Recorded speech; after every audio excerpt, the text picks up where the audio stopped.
it is shocking just how polarized people are, how much suspicion they have for people from the other party, how much they're like, oh, well, I used to be able to vote for someone from the other party, but now I couldn't dare do that, not this cycle. Well, next cycle, it's going to be the same thing.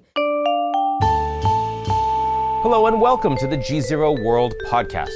This is where you'll find extended versions of my interviews on public television. I'm Ian Bremmer, and on this episode, we are taking stock of the midterms. 2022 had all the signs of a Republican rout, but Democratic candidates in the congressional and governor's races outperformed expectations. The Senate majority will stay blue, while Republicans look likely to clinch the slimmest of majorities in the House of Representatives. It's an outcome no one predicted, including myself, I don't mind at all admitting.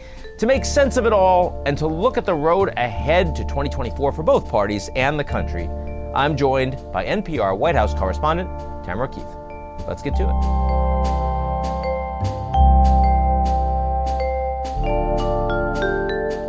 The GZERO World podcast is brought to you by our founding sponsor, First Republic. First Republic, a private bank and wealth management company, places clients' needs first by providing responsive, relevant, and customized solutions. Visit firstrepublic.com to learn more. As the world industrialized, nature suffered. Conservation has been dominated by Western voices, but in Africa, home to 30% of the world's biodiversity, African conservationists blaze a new path forward. On Africa Forward, a podcast supported by African Wildlife Foundation and produced by FP Studios, hear about green infrastructure, Africa's tremendous biodiversity, and how African-led conservation may save endangered species and the planet. Listen to Season 2 of Africa Forward wherever you get your podcasts.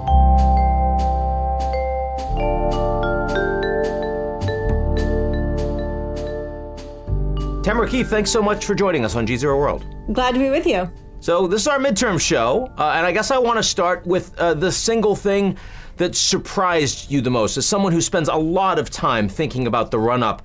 If we could just teleport you from a couple weeks ago to right now, the one thing that previous Tamara would say no, that wasn't going to happen is what?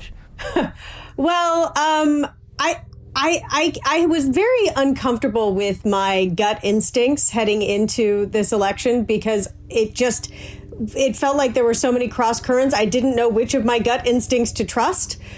So I think that I would have thought that by a week after the election, we would have known with pretty great certainty the balance of power in the House. I think I would have thought with pretty great certainty that, the leadership would be pretty easily solved in the House and the Senate. But instead, it's taken a long time. Not because we were surprised that it would take a long time for votes to be tallied in California and Oregon, but because it matters for the balance of power, what those votes show. Yeah, and the House certainly was where it was just a question of how big the Republican win would be, yes. Not a matter of their holding on for the slimmest of potential margins. What is the principal reason for that? I hear so many different takes, whether it's, independents really swung for Republicans, it's candidate quality, the democracy message really mattered, young people and women showed up. Rank, if you would, in by priority, what are the reasons you think that it ended up being so close? Well, and I'm not going to sit here and tell you that I have all the answers, because I think the answer is all of the above in various quantities. I think absolutely, as I was out interviewing voters, even as they said that their top issue was inflation, what was motivating them to vote in many cases, and I spent a fair bit of time in a suburban swing district outside of Raleigh, North Carolina, so that a purple district, a swing area, and repeatedly, voters told me that abortion was what was driving them to vote, that, democracy issues were driving them to vote. And these weren't all the hardline Democrats who were saying that. So I think that the crossovers, the ticket splitters, the people who had reservations with some of the candidates are the reason for this. And as you say, independents in a midterm year usually go against the party of power, and that's not what happened this time. So when I think back on the Governor Youngkin race, when one of the reasons he did so well and surprised so many people is because he was able to effectively paint the Democrats by their most radical messages, by the identity politics issues that weren't going to drive people to vote. Were the Democrats able, in a lot of these races, to paint the Republicans by their most radical messages, by the election denialism, which, is not everybody in the Republican Party, but you see it in the extremes, paint them by the no abortions are going to be allowed for you, which is also not the mainstream Republican position, but certainly the extremists of the GOP were pushing that. Is that basically what you're saying happened? Yeah, more or less. As we talk about candidate quality, go back to that, there really were quite a few Republican candidates who had positions that were out of line with the mainstream. Typically in an election, the only people motivated by abortion as an issue are hardcore Republicans and conservatives who want to ban abortion. Well, this year, they got what they wanted from the Supreme Court. And then all of a sudden, voters who weren't normally motivated by this were highly motivated by it. And the conversation wasn't about limits on, it wasn't about what limits on abortion Democrats would accept or want. It was about what limits on abortion Republicans wanted, what exceptions they would even allow. And going back to this race that I covered in North Carolina, the Republican candidate campaigned as a MAGA warrior. He said abortion was a genocide, and he suggested that there should be panels of people who decide what exceptions, which patients, which women should get an exception to a ban on abortion. That is out of line with the mainstream of the American public. Like, if you look at the polling, the mainstream of the American public wants some amount of legal and available abortion, especially in the case of medical need. And there were many candidates up and down the ballot who were out of line with that. The mainstream American public is a bell curve on abortion. It's 13, 15 weeks. It's safe. It's legal. It's rare. That's right. Not where these races were at all. Right. And if Republicans were talking about abortion in this year, it was not good for them, because you just ended up with a lot of really easy to cut campaign ads for Democrats. This sort of is, in a sense, it brings me back to what you were saying at the beginning, that usually, right, incumbents have a problem, but Republicans essentially became incumbents on abortion because they control the judiciary, right? And in the sense that for 50 years, they were able to run as opposition on abortion, and right. Suddenly they had to run as if they were the policymakers on abortion, and that put them in a really difficult spot. It certainly did. And the reality is that in divided government, no national ban on abortion was going to be passed or signed, certainly. It wasn't going to become law. Right. And President Biden has now admitted that it's pretty unlikely that the numbers exist to codify Roe. But there were a lot of Democratic candidates that were running on codifying Roe. And Roe is not a policy of unlimited abortion. It's not the sort of caricature that Republicans would paint about the sort of extreme Democratic position. And Democrats did an incredibly good job of not actually talking about what limits they wanted, other than to say they wanted to codify Roe. So as it looks now, the House would appear to be about to flip to the Republicans, a very, very narrow majority, but nonetheless, in red districts across the country, a lot of strongly MAGA candidates did win. What do you think that means? What does that look like for governance in the United States for the second half of the Biden administration? I think that there's not going to be a huge amount of brand new policy making that happens in the next 2 years. And often in the second 2 years of a president's term, not a whole heck of a lot happens. But certainly what this does do is give President Biden a foil. When his agenda isn't getting through, no longer does he have to blame his own party. He can blame the other guys for blocking his agenda. I think that it's going to be incredibly difficult it was not easy for Nancy Pelosi to lead the House with the narrow majority that that Democrats had in the last 2 years. That was not easy. And she is, one of the most skilled tacticians of, governance that you could imagine. It is not going to be easy to get the Republican conference to do governing stuff. I think that you will see they'll probably have a fairly easy time passing messaging bills. But anything that would have a chance of moving in the Senate, or anything that would have a chance of actually getting to the president's desk, I mean, we're probably talking about post offices and, naming post offices, naming government buildings. I can't see a lot of big things happening. That said, no matter what the balance of power in Congress, they have to figure out how to fund the government. And that is going to be a heavy lift, especially because there are many members of the House Republican Conference who have never voted for a budget and don't intend to start. Now, do we think that a narrowly Republican-led House is one that will do its damnedest to turn the tables on the Biden administration, proceed with massive amounts of investigations, show trials, even impeachments, turnabout is fair play from that perspective, or no, because it's too narrow and you can't get everyone on board? I'm not sure. I think we need to see how the leadership elections shake out, need to see just how narrow that majority is. Certainly, they are going to be under pressure from their base to deliver something. Their voters want something to show for it.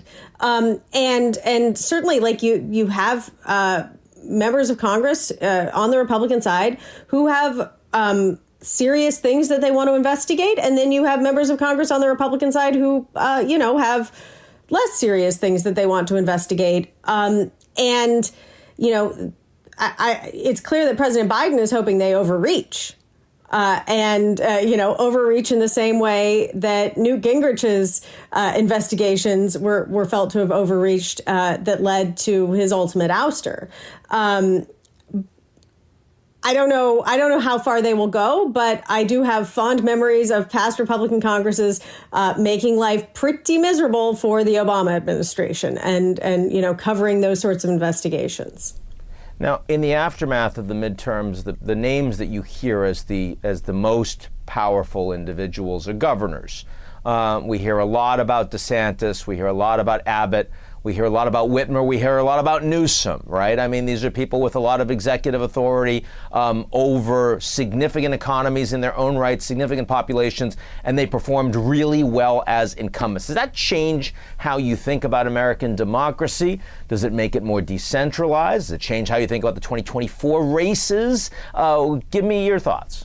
And add Jared Polis, the governor of Colorado, to the list of Democratic definitely. Governors who won easily and Brian Kemp in Georgia, frankly. Yeah. Exactly. Brian Kemp. Stacey Abrams got thumped pretty hard this time around, right? Yeah. And part of what that says is that people like their governors, it is perceived as a different role than a senator or a president. What does it mean for 2024? It certainly, Ron DeSantis' star was already rising. There was no question about that. As I was out interviewing voters, they would bring his name up unprompted. He has done an incredibly good job of, bottling liberal tears, or whatever you want to call the sort of the ability to rile up the left and garner a ton of attention along the way. He's done a really good job of that. And as a result, he's sort of in addition to being a very large state governor whose state is doing fairly well, he also is just a conservative celebrity. In the way that could be really helpful. And there are polls that show him certainly gaining on Trump. So his star is rising, that's for sure. What does it mean for 2024? He's young. He was just reelected governor. He probably, of anyone, has the best chance of beating Trump in a primary. But the question is whether anyone has a chance of beating Trump in a primary. And, there were a lot of people who thought that they could in 2015, and they couldn't in 2015, 2016. Now, I mean, in a very polarized environment, you hear from a lot of serious Democrats, they look at DeSantis and they try to paint him with the Trump brush and say, this guy is a young Trump, this guy is going to be an authoritarian, he's going to be an election denier. Is that fair? That's a good question. And I don't know how he would govern if he were elected president. I do know that he is young and he is far more disciplined than Trump. So if he has policy goals that he wants to achieve, he would be more likely to figure out how to pull the levers of government to make it happen. He's not going to be somebody that tweets in the middle of the night some idea and then has his administration figuring it out how to do it on the back end. He would figure it out on the front end, plot it out, and then announce it, which would potentially increase his potential for success. Every person is different. I don't think that he has been, tested on truly whether he would accept the results of his own election, for instance, because he's won. Now, when you look at the Republican Party, and this is clearly a moving target, but as of right now, is the Republican Party still a MAGA party? Is it still Trump's party? Those are two different questions. Right. Those are different questions. I think that there are also different ways to answer it. Are you talking about the party? Are you talking about the elected officials? Are you talking about the establishment? Or are you talking about the voters? To start, let's talk about the party and let's talk about what happens in 2024, because, of course, that's what's going to matter the most for the direction of the party. Right. So here's what I would say is that there are a lot of voters who I talked to who said that if Trump, that they'd rather somebody other than Trump be the nominee, but if Trump is the nominee, they'll vote for him. I mean, Bill Barr, the former attorney general, who has almost nothing good to say about the president he served, he said he'd vote for Trump if he was the nominee. There are very few Republicans who would go so far as to say, well, if democracy is on the line, I will vote for a Democrat. There just aren't that many because we are hyper-polarized. And they don't believe it anyway. Yeah. Well, I think that a lot of Republican voters believe that democracy is on the line and that Joe Biden is the problem. And they believe it firmly. And it shows up in the polls and it shows up in interviews. They're deeply concerned. So I guess what I would say is, I think we have to wait and see how things play out. There certainly, absolutely certainly, there are large elements of the Republican Party, large elements of the House of Representatives that will be coming in, large elements of the Senate who are very MAGA, whether they are Trump MAGA or not, whether they think Trump makes the right decisions or not.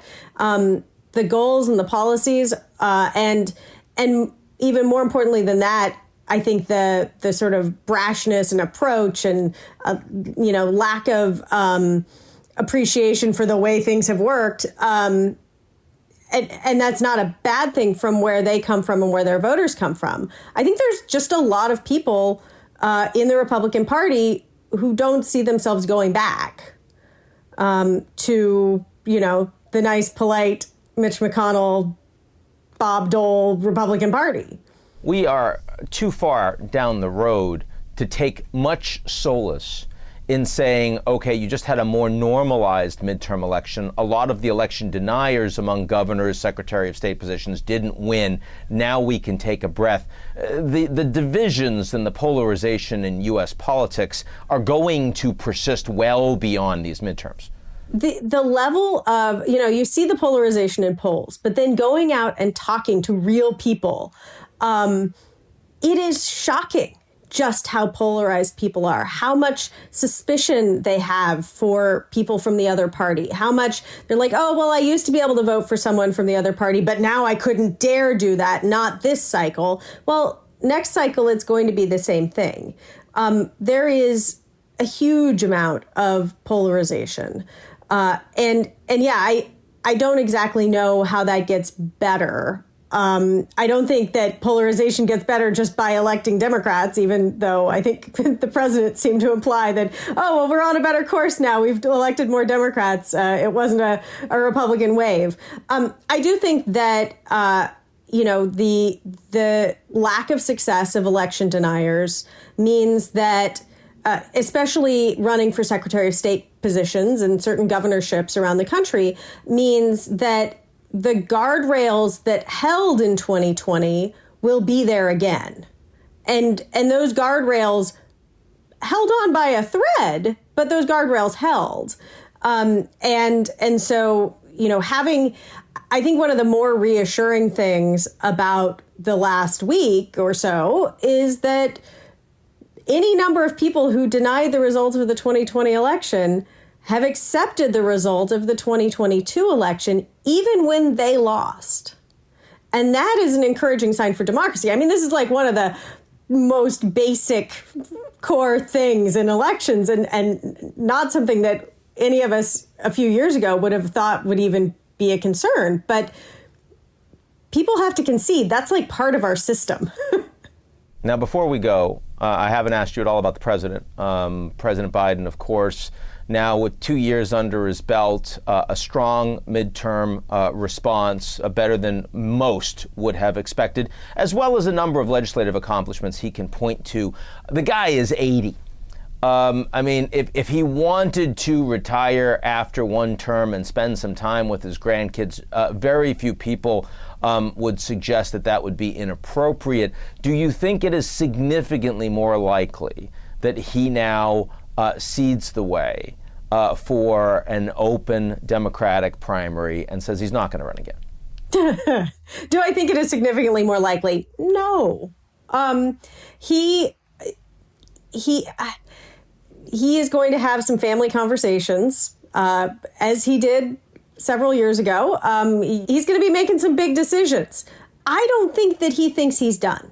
He talks a lot about fate, and he knows that he's 80 years old, and he knows that every day is a blessing, at a certain point in your life. And yet, he feels strongly that he's still in the game. And that he beat Trump once and that he is the best person to beat Trump again. Now, maybe he'll have a conversation with his family and that'll change. But, 2 years ago when he was saying this, I thought that he was just doing this to avoid being a lame duck early in his presidency. But he's still saying all of these things. And his team has been preparing for a run. Because you have to prepare. But he has to make a decision soon because the Democratic bench, the president has a tendency to block the sun and makes it really hard for people to fathom who might be on that bench. Though, as we talked about earlier, there are several governors who just had pretty impressive re-elections. So, Tamara Keith, the more things change, the more they stay the same. That is the message I'm getting, and I really appreciate having you on. Thank you. That's it for today's edition of the GZERO World podcast. Like what you've heard? Come check us out at gzeromedia.com and sign up for our newsletter, Signal.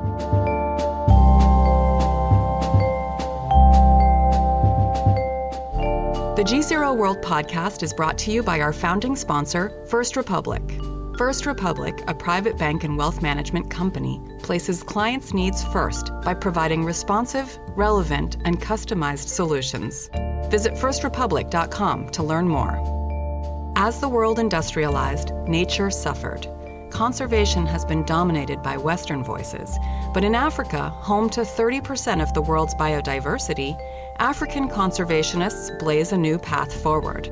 On Africa Forward, a podcast supported by African Wildlife Foundation and produced by FP Studios, hear about green infrastructure, Africa's tremendous biodiversity, and how African-led conservation may save endangered species and the planet. Listen to Season 2 of Africa Forward wherever you get your podcasts.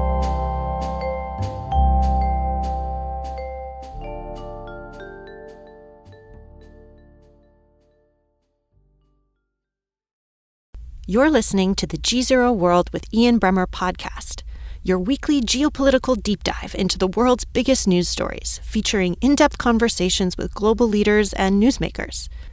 To get more of GZERO's insights on global politics every morning, sign up for our free newsletter, GZERO Daily, at gzeromedia.com.